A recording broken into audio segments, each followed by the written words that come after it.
Good morning, world. I'm Tim O'Brien. I'm the senior executive editor of Bloomberg Opinion. This is our Bloomberg Opinion Politics live stream.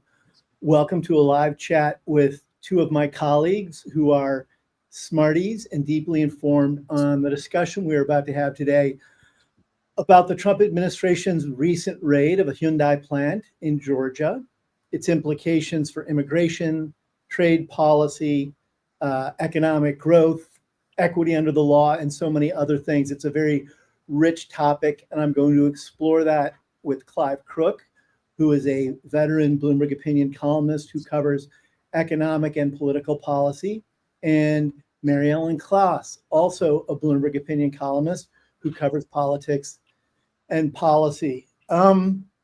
Let's set the table a little bit for everybody, Mary Ellen, and discuss just the facts of this raid. What was the Trump administration's goal of targeting a South Korean conglomerate, Hyundai's plant in Georgia, where EV batteries were being built, and essentially taking around 475 Korean nationals into custody? So the stated goal was that they were rounding up illegal workers. According to the border czar, Tom Homan, these were people working illegally in this country. They said that this was something that, unlike other raids, they had investigated for about a month. They got actually search warrants from a judge. But it is clear that that there are a lot of questions surrounding this.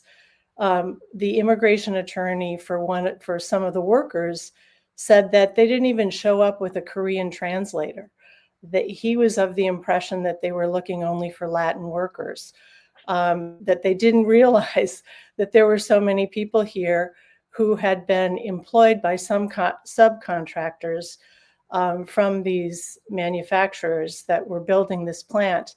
And so there are a lot of questions that have evolved, and it looks like this was just part of the Trump administration's effort to reach their quotas of deportation without actually looking at both the policy implications, but even more significantly, just simply the legal ramifications about whether they were apprehending people that perhaps were invited to this country to do the work.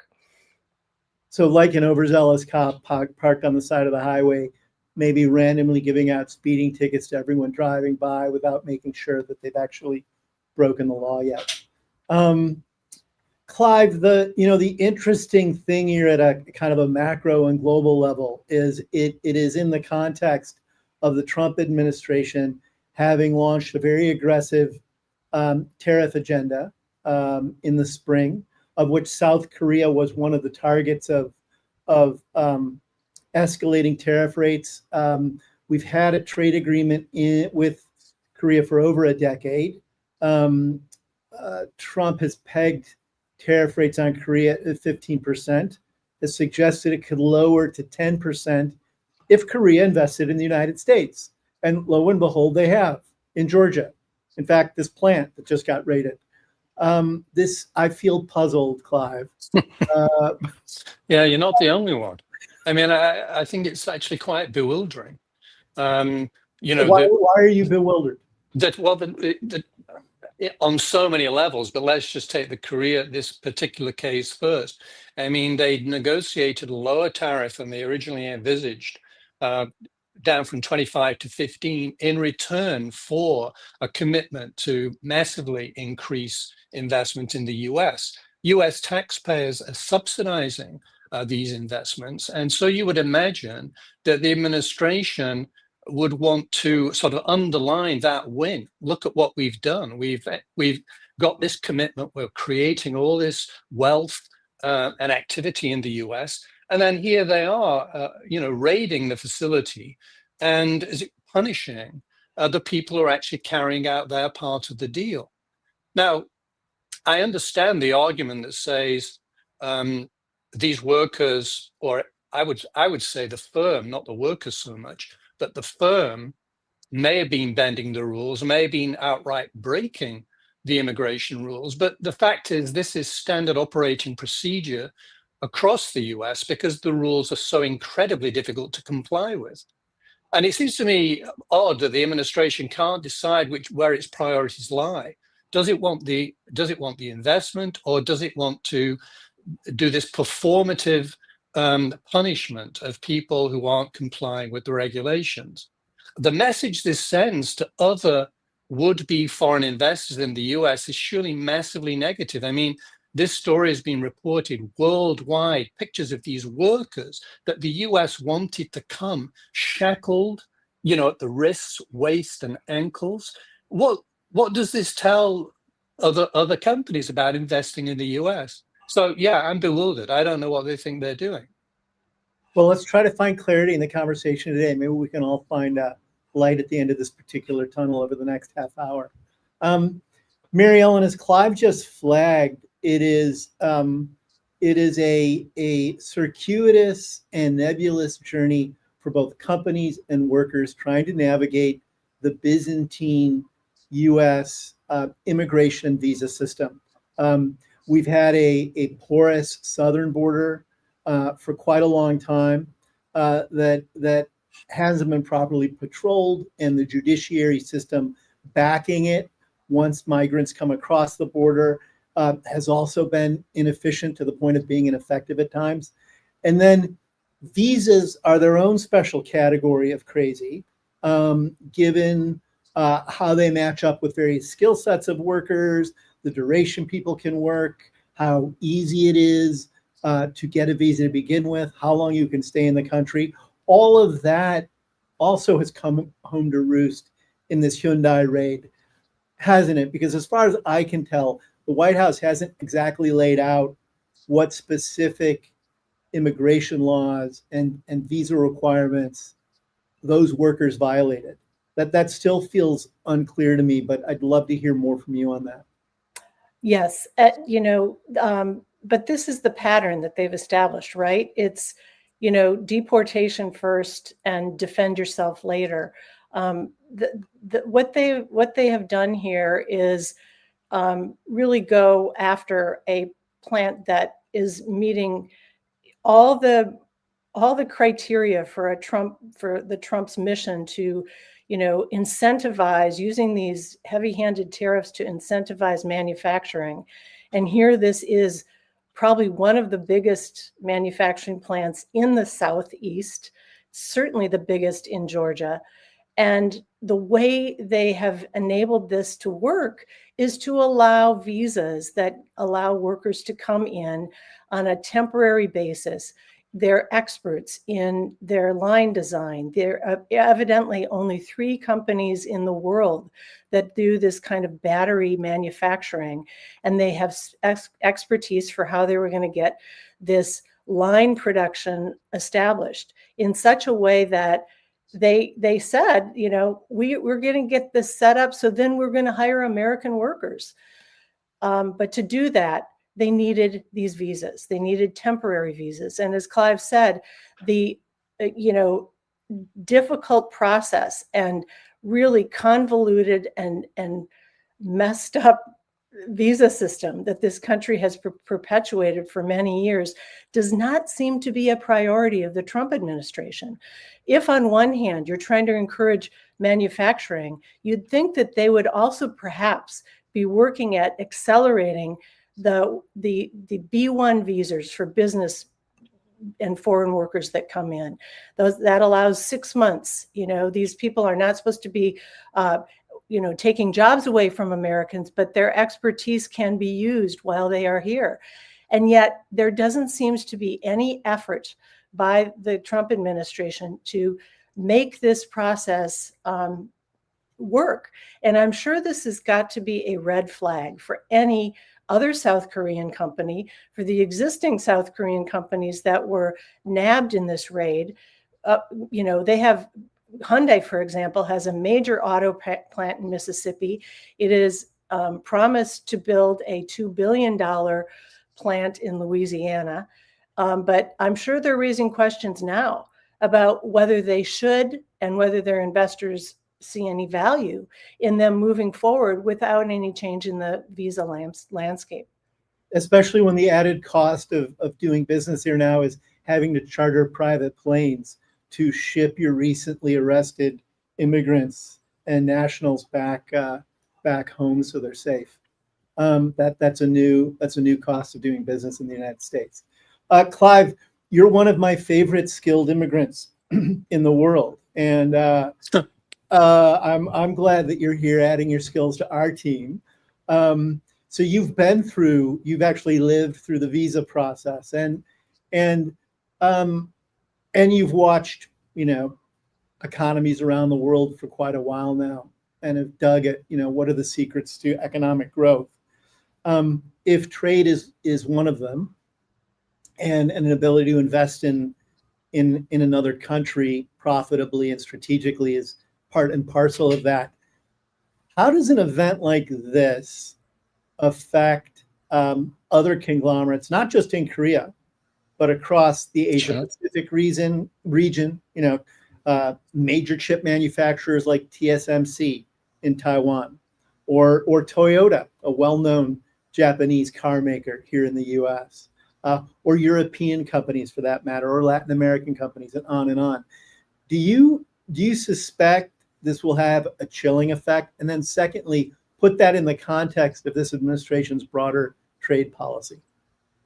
Well, I think it will certainly have a chilling effect unless it's corrected. I mean, if the administration sees that it's made a serious misjudgment here, I can imagine a course correction that would undo some of the damage. But if they keep going, I mean, if the message is we have this, let me just say, I think the administration has a point when they say the immigration system was broken. Yeah, the laws don't work. I mean, they're widely evaded, and many at previous administrations have just thrown up their hands and said, okay, people are coming in illegally, what are you going to do? So that system definitely needed to change. And what one wants is laws that are clear and enforceable and actually enforced. But the idea of strict enforcement of a completely broken system is nuts.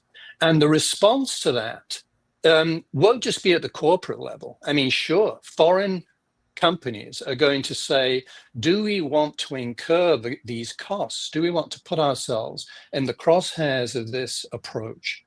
Do we want to put our workers at risk? But more than the corporate headquarters, what about the workers? I mean, how are you going to get the people to volunteer for these assignments? And as an immigrant, I must say there's an element of this which is truly tragic, because I've spent my entire adult life admiring the US, wanting to come and work and live in the US. And the US has been for years a global magnet for people who want to work hard, people with skills who see the US as a land of opportunity. For more than a century. And this is one of America's great strengths. And you asked me before, why am I bewildered? Well, I'm bewildered at the idea that you would put this at risk, because it's just a phenomenally valuable asset the country has. That you're saying, to the hard workers, people with skills, because you can control and should control who comes. You choose the people with the skills you need. That's legitimate, that's correct. But you want people to want to come. And that's a strength. And basically this approach of leaving these bad laws unchanged and then enforcing them with extreme prejudice just destroys that whole reputation, that whole attraction of the US to labor and capital all over the world. I mean, it's nuts to me. Mary Ellen, why would this administration put the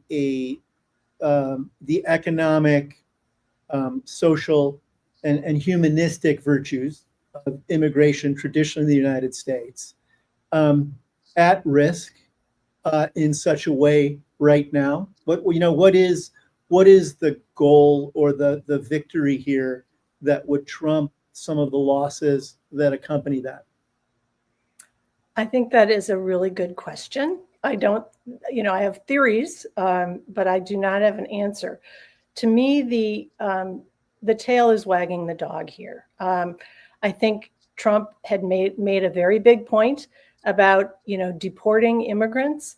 He has assigned Tom Homan, the border czar, who is fiercely going after. He said on Sunday that this would be the first of many immigration raids at manufacturing plants. The policy behind this makes no sense. At the same time, you are trying to encourage investment in manufacturing. So what are they thinking? I don't have any idea, except that Trump is obviously not connecting the dots here about the ridiculousness and the political implications of all of this. I think it does appear that the administration is far more effective at being a bully, being the cop that is arresting people at the side of the road and giving people speeding tickets. But this is having huge consequences for his long-term strategy. The other thing he is doing is just antagonizing all these red states where so much of this investment and development is happening. Georgia Governor Brian Kemp has been quiet as this has been happening. He has said that he's allowed his public safety office to coordinate and cooperate with ICE as they did this raid. But this investment in this plant, it's 3,000 acres off near Savannah. It is really the crown jewel of Kemp's legacy. And Trump just poked him in the eye. We'll come back to that because that's an interesting thing to probe. Clive, Mary Ellen just noted that the administration is not perhaps thinking through the full consequences of all of this. I think we can talk about the political consequences in a moment and veer a little bit into Brian Kemp when we get there. But what are the broad economic consequences in your mind from the marriage here of an onerous, seemingly indiscriminate and performative tariff policy and immigration raids that began with average workers and now are starting to target both U.S. and foreign companies?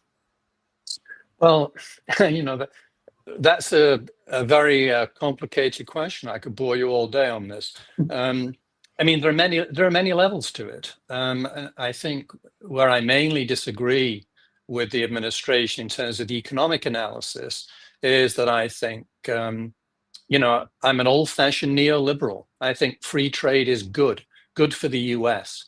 One of the reasons the U.S. has done so well and is, the richest economy in the world, or almost the richest, is because of trade. And because, as I was saying before, it's been a magnet for talent and it's exploited those advantages. So I'm for trade from a selfish US point of view, and I'm for immigration also from a selfish US point of view. And the administration is not. The administration wants balanced trade, which I think is just an economic fallacy. And it wants to severely restrict immigration, even though immigration adds to GDP and makes the country richer. So I think there's a fundamental economic problem there.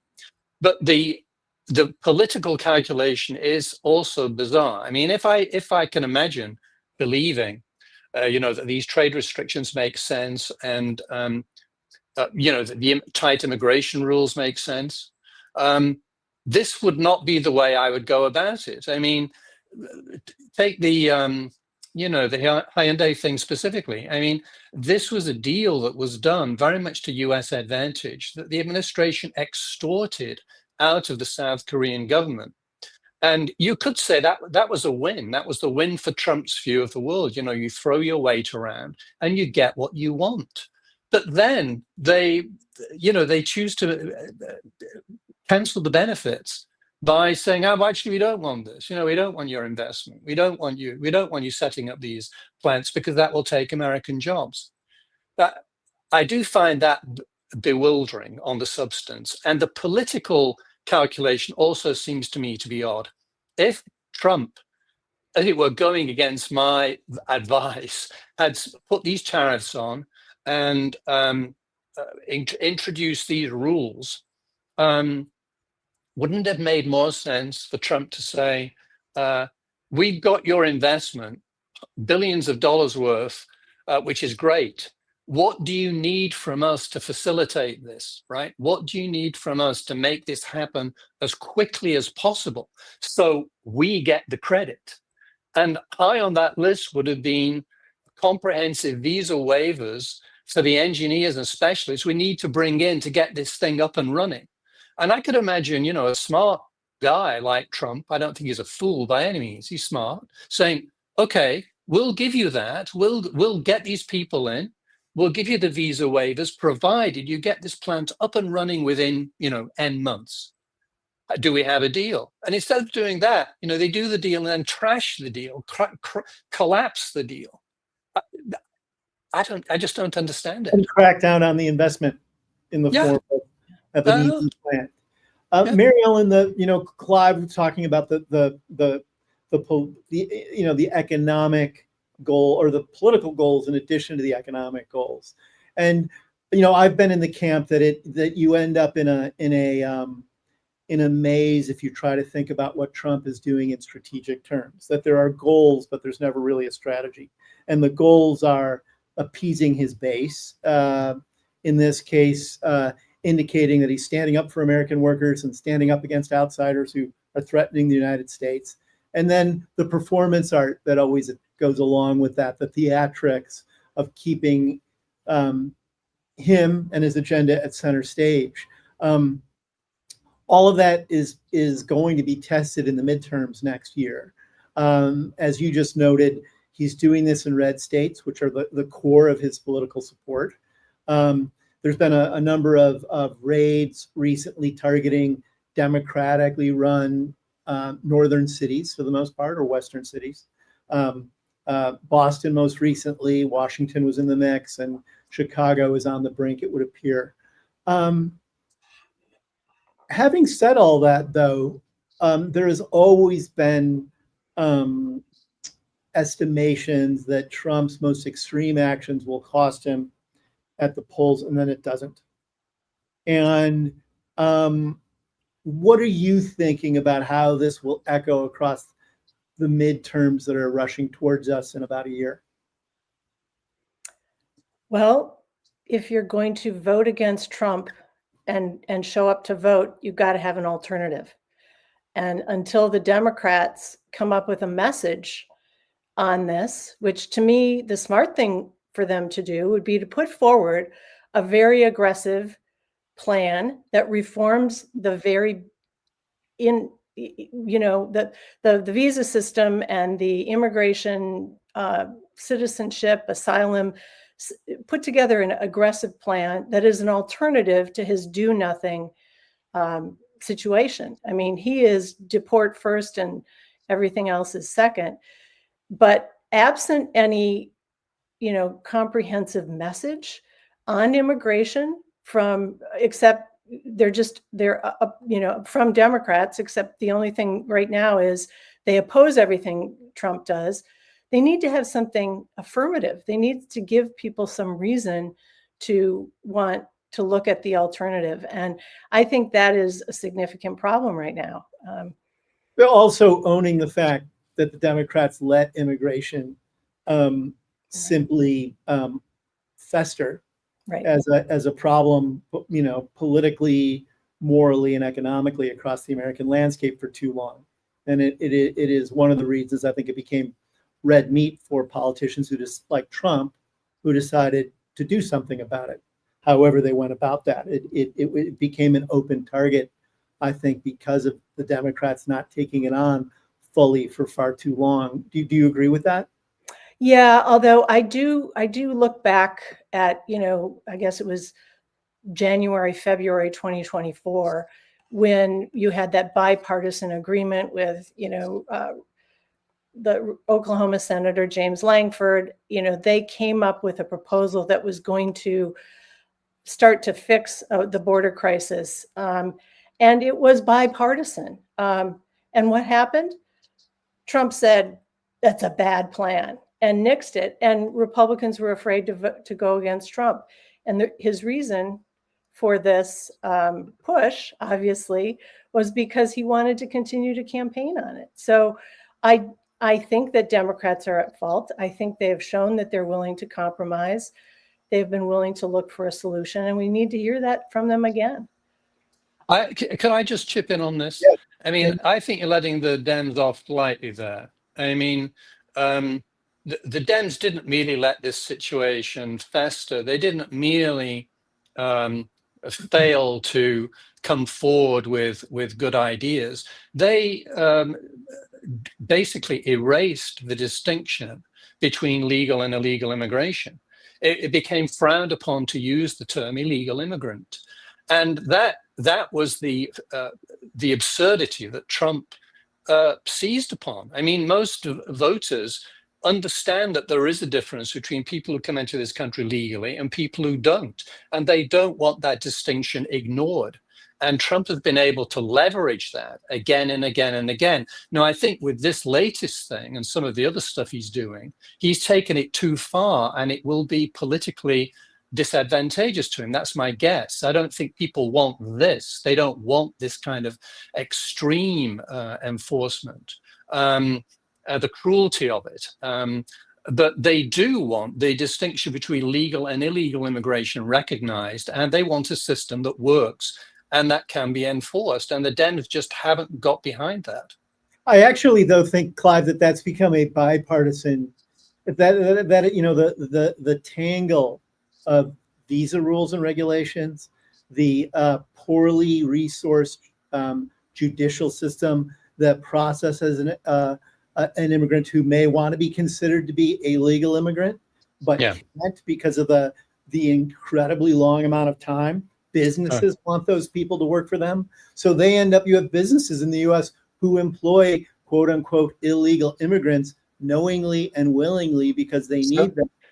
And the US system has failed them. I think it's a bipartisan problem, but I think we could have a whole discussion about immigration. No, I agree. It's a bipartisan problem, but I do think that the political aspect of it, the Dems have put themselves needlessly put themselves in a very weak position by refusing to acknowledge that there is such a thing as illegal immigration. They're embarrassed by that very idea, which is nuts. Mary Ellen, we've got about a minute and a half left.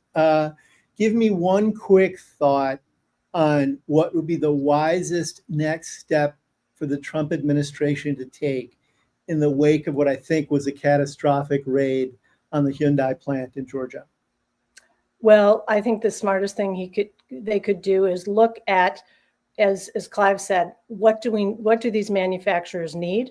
What do these investors expect to get these off the ground? Come up with a comprehensive plan for visa reform, allowing some of these temporary worker visas, and open the door to a conversation for getting our immigration reform laws less tangled. I think that's something that looks affirmatively at fixing this would be the best reaction to this very botched raid and the implications of it. Clive, wave your magic wand for while we have about 30 seconds here, and if you could get any outcome you wanted in the wake of this from the Trump administration, what would it be? Well, I mean, I agree with what Mary Ellen just said. More legal immigration, a more orderly, sensible system, and then once those rules work to U.S. advantage, by all means enforce them. So clarity and a more generous legal immigration system but would both serve U.S. interests. Perhaps it isn't inconceivable that Trump will come around to this. We'll see. Clive Crook, Mary Ellen Kloss. You are both columnists for Bloomberg Opinion. I'm Tim O'Brien. I'm the senior executive editor of Bloomberg Opinion. This has been our Bloomberg Opinion Politics live stream. Thanks for joining us. Come back and join us next week so we can all try to get smarter. And thanks again.